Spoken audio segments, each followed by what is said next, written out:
Coldplay or some talking heads can help too. Wyatt nods and feebly starts to walk out. He turns and looks back with one eye closed. Radiohead. Even better. Wyatt nods, winces with pain. Chad looks sympathetic. Wyatt goes out the door and immediately straightens up, walking normally and smiles. Mission accomplished. Cut to interior, the food court, sticking. Close up on Jude's face, he is concentrating hard on something. He stands back and looks at the thing that we can't see. Reaches in again, adjusts something, and then stands back, taking a long, critical look at his handiwork. Reverse angle. He has placed a mannequin in the stick-it stall, sitting in a chair behind the counter. The dummy has Jude's cap and apron on, and a mop draped over its head, hiding its face. The dummy looks like a guy taking a nap. Jude changes his own stance to take on the role of a customer. Excuse me, dude. Can I have a Polish sausage stick-it? Flawless. I rule. He pumps his fist and turns to go. He leaves and a chubby man comes up to the counter. He stands at the counter and begins to wait for the fake Jude to acknowledge him. Cut to interior hallway. Continued. Wyatt is walking towards the camera. He is walking purposefully to the rendezvous point. He flips open his phone and speed dials someone. The phone rings. The screen splits and we see Nikki answering her phone. Vicky, mission accomplished. I'm heading for the rendezvous point. Me too. Have you heard from Jude? Just then, the call waiting beeps on Nikki's phone. Nikki punches a button expertly. The screen sections again to reveal Jude walking along and talking on his phone. Hey, what's up? Hey Jude, I've conferenced you in, Wyatt. Hey, dude. Hey, The call waiting goes off again. Another beep. On Wyatt's phone, Wyatt punches a button. Jonesy appears in a fourth screen. He is standing in the amusement park. Wyatt. hey, hang on. I'll conference you in. Wyatt pushes a button. Beep. Hello? Jonesy. Nikki. Dude. Jude. Call waiting goes off again on Nikki's phone. Beep. Hang on, I got a call. Nikki punches a button. Nikki. Nikki. Caitlin appears in a box. She is talking on her phone. Hey, it's me. Oh, it's you. Hang on. Nikki pushes a button. Guys, I've conferenced in Malibu Juice Party. Hey. Hey, Hey. Hey. Are you guys all set? Cut to exterior, the lemon. Jude, Nikki, and Wyatt all walk into the area in front of the squeeze, where Caitlin is sitting on the table, waiting. They are all on one screen now, except Jonesy, whose frame takes up the top right-hand corner of the screen. They are all still talking on their phones. we're all at the rendezvous. Wait a minute, where's Jen? Wyatt, Nikki, Caitlin, and Jude look around and see no Jen. Caitlin dials her phone. Hang on, I'll conference her. Interior, the penalty box. Jen is standing in the racket section where a very nerdy man in glasses and shorts is examining a pair of badminton rackets with an intensity bordering on the pathological. Jen stands by to try to look interested. The graphite seems to have a greater tensile strength, allowing me to utilize all the power I can generate in my swing. Absolutely, sir. It's very strong. Of course, the wood has a pleasing traditional aesthetic that will impress ladies at the club. That's true. If they're over 60. Jen's phone rings. She takes it out of her pocket. Excuse me for a second, please. Hello? Split screen into three parts. Wyatt, Nikki, Jude, and Caitlin on their phones at the squeeze on the bottom half of the screen. Jonesy is still in his top right quarter position. Jen's screen takes the other top quarter. Jen, where are you? Yeah, we're totally waiting for you at the lemon. Come on. I told you, I'm not coming. Nerdy man swings are becoming more violent and elaborate.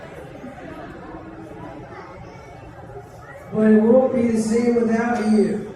Come on, Jen. It'll be fun. I can't. I don't want to lose my job. I'm trying to be responsible. Trust me, that's so overrated. Just leave me alone. Nerdy Man really swings hard and falls out of shot with a huge crash.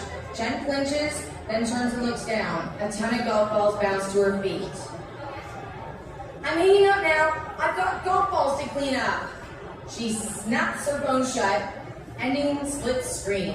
Back to Jen's regular shot, she turns, looking down at a shot. Nerdy Man's foot weakly waves. So, what'll it be? Wood or graphite? Cut to exterior, the lemon. Everyone is standing looking grim. I guess Jen's out. I'm not giving up yet. Give us an hour, Jonesy. She'll be there. Jen seems to have lost her perspective in this particular situation. For once, you made a truly lucid comment. No need to insult me, dude. It's up to us to give her the perspective back. It's time for an intervention. All right, you guys, I have a plan. Sweet. I'm in. Hang on. In a blinding world of activity, Caitlin dips down below the counter of the lemon. Her uniform comes flying up and she stands up in her regular straight costume. She slams down the lemon and snaps it shut. Patting her hair down, she steps up beside Nikki, who blinks in surprise at the quick change. Caitlin's dressed in her street clothes. Caitlin smiles, then her face registers that she has forgotten something. Wait, I made this last week. It'll be the perfect cover. She reaches in her handbag and pulls out a little sign and hangs it to the lemon. Ready? Nikki reads the sign. Vote for emergency pedicure. Oh, I had a really heinous callus. Nikki stares in utter bewilderment for a beat, then snaps out of it. Here's what we did. Interior, the khaki barn. Minutes later, the clones are refolding the shirts that were disrupted by Nikki's last visit.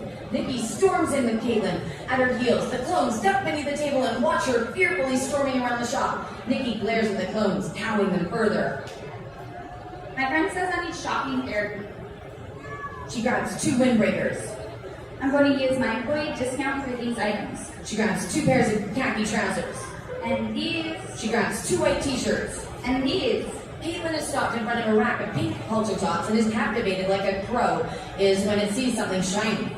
Nikki stuffs all the clothes under her arm and walks over to the folding table where the clones are cowering. You know, I think that today the employee discount is 90%. Any problems with that? The clones vigorously shake their heads.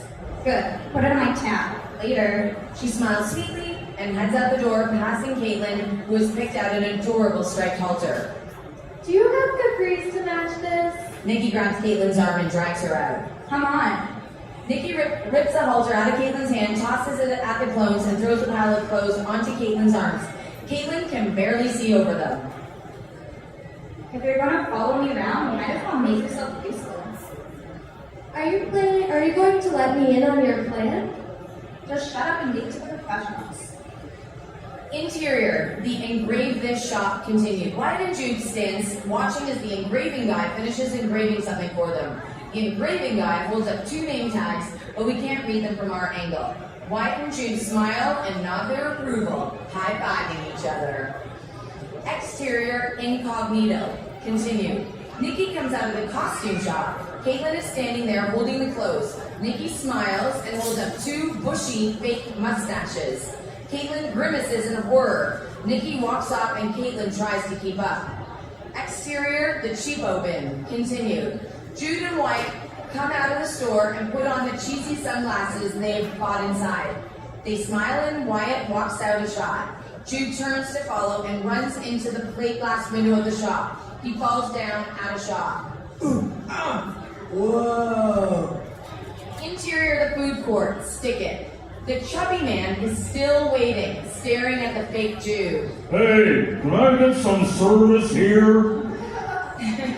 Exterior, the loathsome bathrooms, continued. Nikki and Caitlin stand in front of the men's washroom. The door is filthy and stained, and the floor is sticky. The washroom emanates an aura of evil, as if each human function performed within its walls lives on it. in a malevolent cloud that lingers. Swarming flies are heard. Why don't they ever clean these washers? They're totally gangly. Yeah, like, totally. You know, you're like totally putting the itch in bit.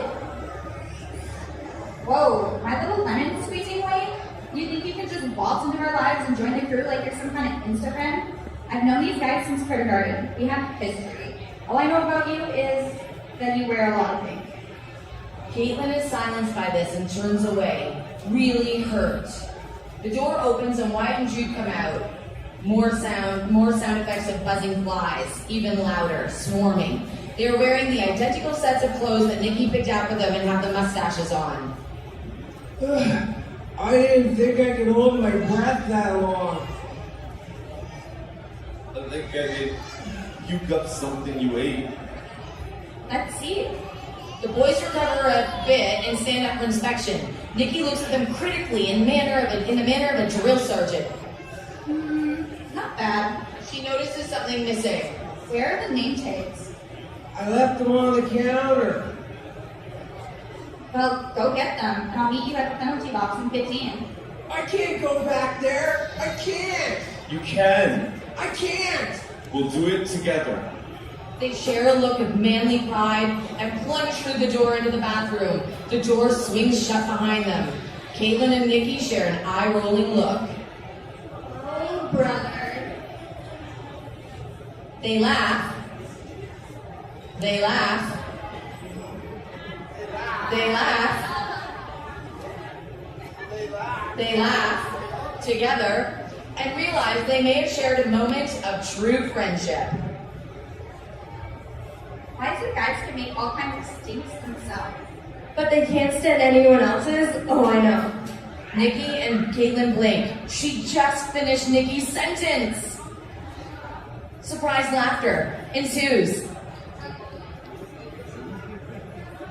Nikki. Let's go. We've got work to do. We do? Come on. Wyatt and Jude are in the lonesome bathrooms, and they just stand there inside the bathroom door. Oh my lord, why? Why? Dude, don't look in stall 2. Whatever you do, don't look in. Dude, I told you not to look. Interior, the penalty box. Minutes later, Coach Halder stands at the till. He's watching the store with an eagle eye, enjoying the clock-line precision of his operation. The phone rings. He swiftly answers it. Penalty box, where we always get 2 minutes for slashing prices. Coach Halder here. Nikki as Vicky, hysterical. I need to talk to Jennifer Henderson, please.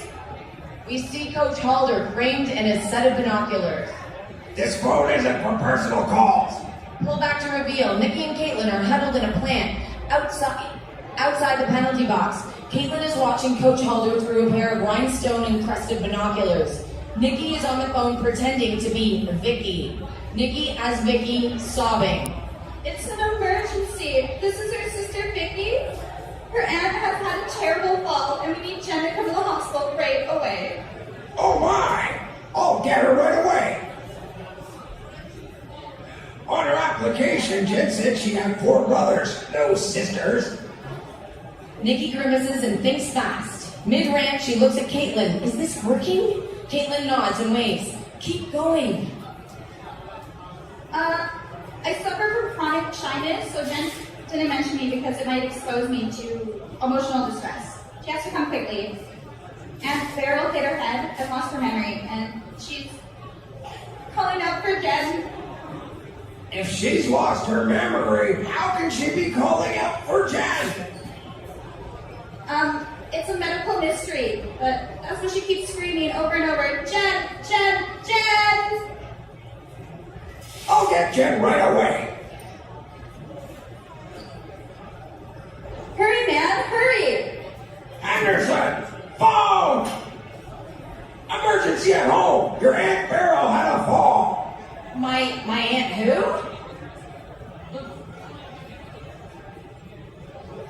Okay. Hello?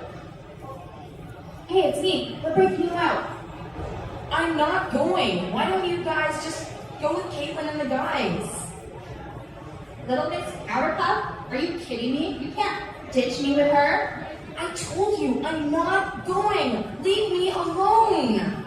You need this sick day more than you know. Jen slams the phone down. The scream of Nikki and Caitlin disappears. She smiles nervously at the coach.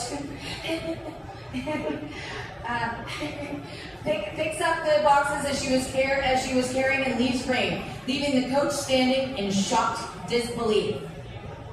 Exterior of the penalty box. Continued. Nikki is dialing her phone. What now? Plan B. She holds the phone up to her ear and listens to it ring. Exterior, the stereo shack. Close on Wyatt and Jude's face as the phone rings unheeded. Their faces are bathed in the glow of a television, and the two boys are mesmerized. We hear the sounds of a kung fu movie in the background. The phone continues to ring. We pull back to see they're standing in front of a huge TV. Awesome! This idea is like you're actually in the movie. You can almost smell the best. They watch as the phone rings. Wyatt turns and looks at Jude. Smell the fists? The phone stops ringing. Wyatt absently looks at the phone. Suddenly he remembers. He grabs Jude and pulls him away. Come on! Exterior of the penalty box. Nikki snaps her phone shut. She's angry. Where are they? They should be here by now. We'll have to stop. Leave it to me.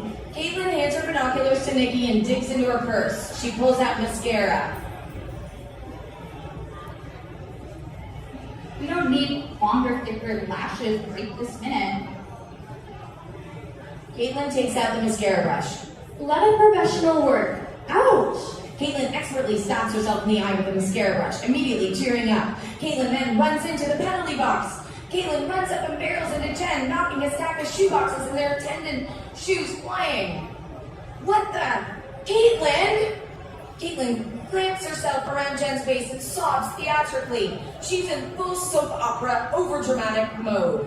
Oh, Jen, you gotta come. Aunt Beryl isn't gonna make it. Get off me! I'm not coming, and that's final. You'll never forgive yourself if you don't come. We all need you. What's going on over here? Coach Halder, she's so brave. She doesn't want to leave work, even to see her poor dying Aunt Betty Beryl. We need her. We need her strength more than ever. Coach Halder is tearing up. The act is very convincing. Exterior of the penalty box. Nikki, watching through the binoculars, is impressed. The girl's got talent. Wyatt and Jude appear, pushing a gurney. They enter the store in full costume, mustaches and all, looking for all the world like ambulance attendants. Gay ambulance attendants from the 70s, but still, ambulance attendants. Finally. Interior of the penalty box. Caitlin sees Wyatt and Jude arrive. Oh no, it's more desperate than I thought. She sobs. Jude and Wyatt roll the gurney up. It's obvious that Jude can't see through his sunglasses. He smashes the gurney into a tennis display and demolishes it. The paramedics come to a stop and Caitlin receives them, reading from their name tags. First Wyatt's and then Jude's. I'm so glad you're here, paramedics. John, Gage, and... Dude, I'm totally a paramedic? We're here to take you to the hospital. Yeah, like stat. I am not going anywhere. She's in denial. Do something. You better go, Jen. Your aunt may not have much time. I'm not going anywhere. This is all a load of... Yeah! Before she can finish, Wyatt sticks a tongue depressor into her mouth. She's in shock. Starter ringer lactate, stat. 200 cc's Ritalin, stat. Stat. Jude and Wyatt grab Jen and wrestle her onto the gurney. Go! Madeline, go! I think we're gonna have to resuscitate, like, or restrain her. Stat. Wyatt and Jude use some straps to secure Jen to the table. Coach Halder takes Jen's hand. You take as long as you need, Jen. We're all about family here at the penalty box. Some things are even more important than work. Let me out of here! You guys are dead! Jude adds a thermometer to the tongue depressor in her mouth so she can't speak at all.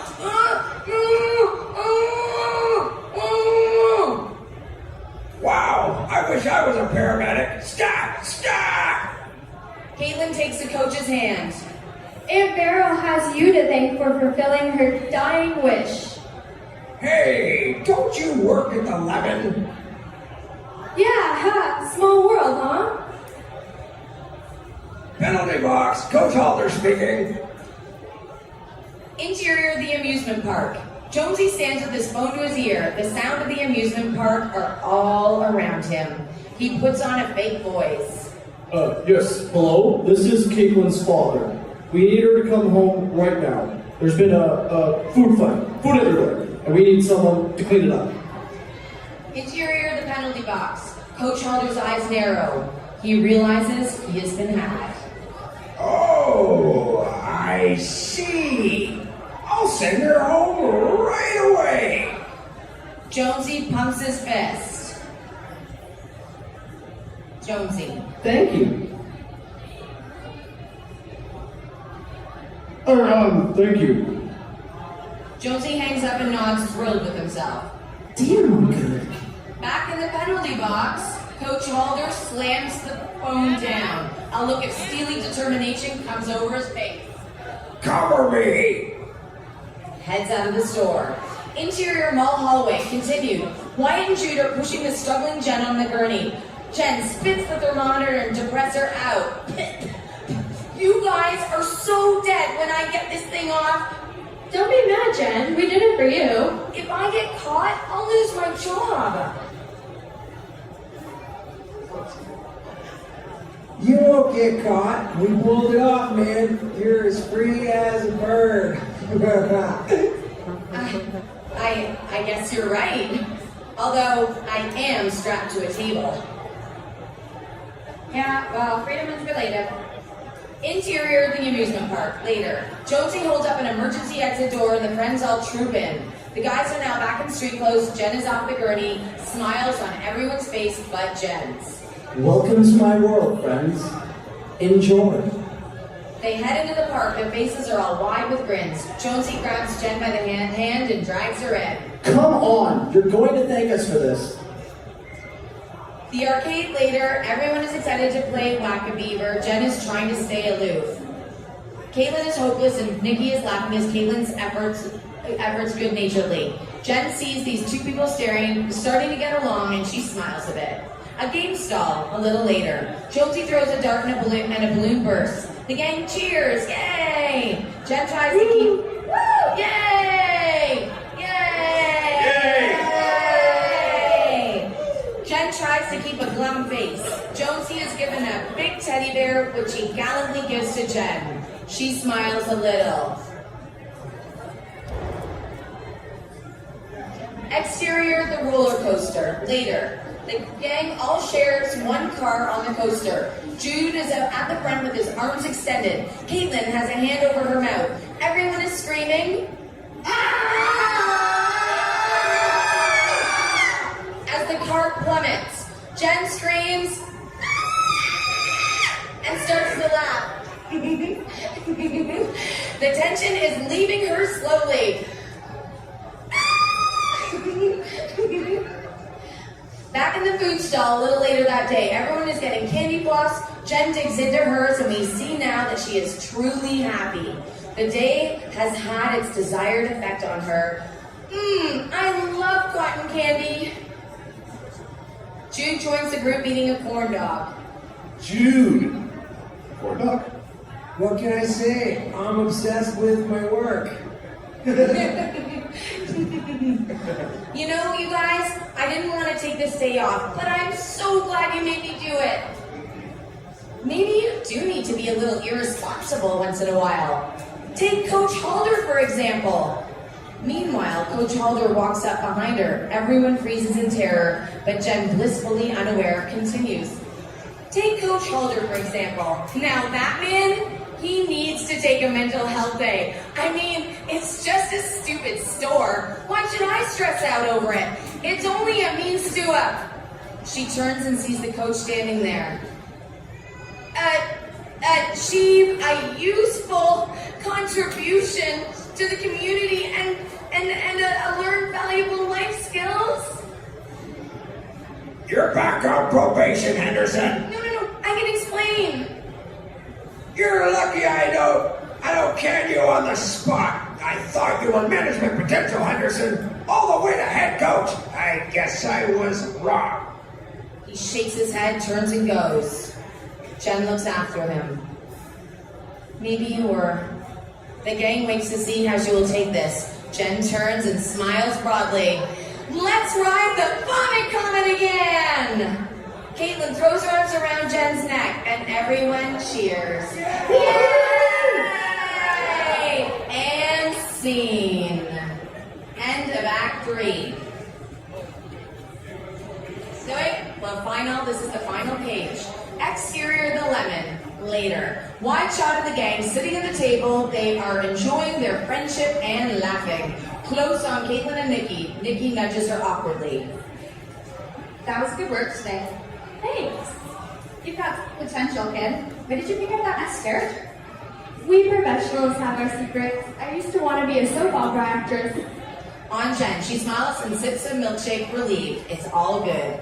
Interior of the khaki barn later. Close on the counter, the clones stand at the till and watch as the clothes Nikki had grabbed the day before drop in a wrinkled, dirty ball on the counter. They look up and see Nikki, who smiles sweetly.